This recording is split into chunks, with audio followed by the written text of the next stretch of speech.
আইএনটিটিউসির এখানে বোর্ড লাগিয়ে পর্যন্ত এই ঘর ছিল, তাতে কিন্তু আমাদের বা থিয়েটারের লোকেদের কারোর এখানে বসা এটা কখনো আটকায়নি, কিংবা কখনো কেউ মনে করেনি যে একাডেমিটা একটা পার্টিকুলার রাজনৈতিক দলের সম্পদ। এটাই প্রথমবার হচ্ছে এবং আরও হবে। যারা এখনো মনে করছেন যে তথাকথিতভাবে হবে না, তারা এখন থেকে প্রস্তুত হন যে আরও হবে। দেখুন, আমি একটা হাঁসজারুর কথা জানি, যেটা 2008 সাল থেকে হঠাৎ করে শুরু হয়েছিল। সারা বিশ্ব চরাচরে যে জিনিস নেই, অরাজনৈতিক বলে কি একটা কথা যেন চালু হয়েছিল।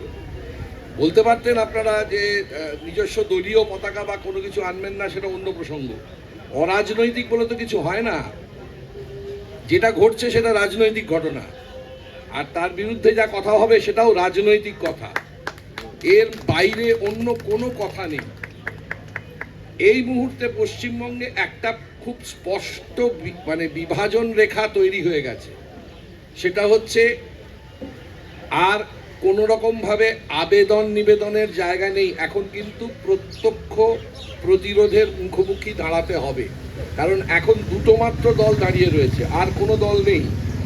একদল লোক যারা খাটিয়ে খাওয়াদের হয়ে কথা বলে, আর একদল লোক যারা খেটে খাওয়া মানুষের হয়ে কথা বলে।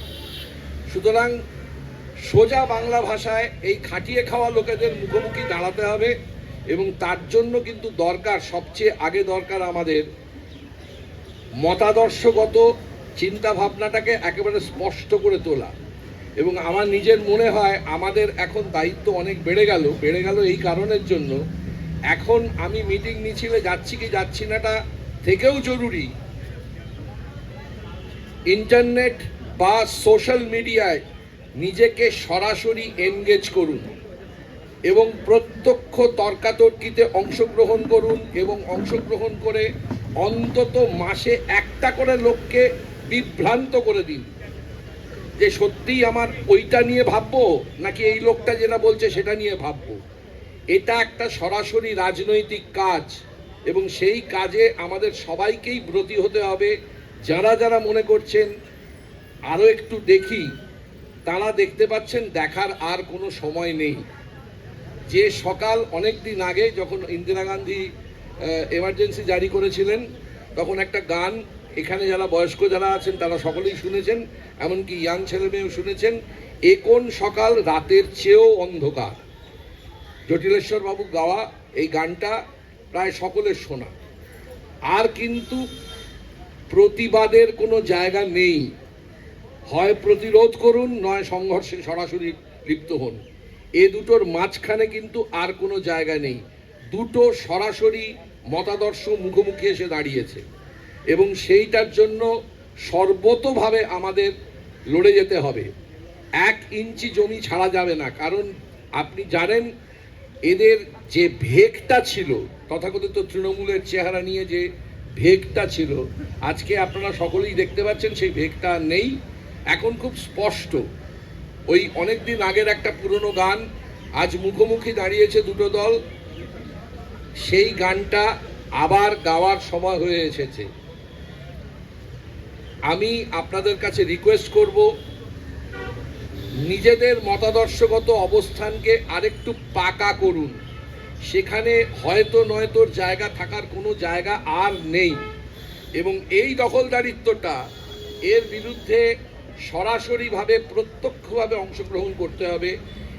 এটা ট্রাস্টি বোর্ডের কি পারমিশন নিয়েছে? এই যে রং করবে, এখানে একটা ট্রাস্টি বোর্ড রয়েছে, তার পারমিশন কি নিয়েছে? এখানে যে সমস্ত লোকজন ট্রাস্টি বোর্ডের আন্ডারে কাজ করে, তাদের সাথে কোনো আলোচনা হয়েছে? যদি না হয়ে থাকে, শুনুন, এদের কাছে অগণতান্ত্রিক বলে কিছু নেই, এদের কাছে শুধু তান্ত্রিকতা আছে, এবং সেই তান্ত্রিকতা দিয়ে এরা আক্রমণ করবে, এবং সেই আক্রমণকে প্রতিহত করার জন্য তৈরি থাকতে হবে। মনে রাখবেন, এরা যাই বলুন না কেন, সিদ্ধান্ত হবে দিল্লি থেকে। বুঝতেই তো পারছেন, এখানকার রাজ্য সভাপতি এক কথা বলেন, পরের দিন এখানকার সুনীল বানসাল এসে বলেন না না না, ওসব কিছু হবে না, সব হবে, এই সব হবে, একে নেওয়া হবে না, তাকে নেওয়া হবে না। সব হচ্ছে। ওই আমাদের আপনি শুনেছেন নিশ্চয়ই, এই যে এই মুহূর্তের অবস্থাটা হচ্ছে, আমাদের একজন খুব ভালো একজন পডকাস্টার আছেন পৌলমী, তার কথাটাই ঠিক। বিধানসভায় আমি এবং আমার টমি, এছাড়া আর কিচ্ছু নেই। সুতরাং টমিদেরও মুখোমুখি হতে হবে, আমিদেরও মুখোমুখি হতে হবে। এর মাঝখানে কিন্তু আর কোনো হয়তো নয়তো জায়গা নেই। মনে রাখবেন, সাংস্কৃতিক আধিপত্যের বিরুদ্ধে লড়াই করছেন।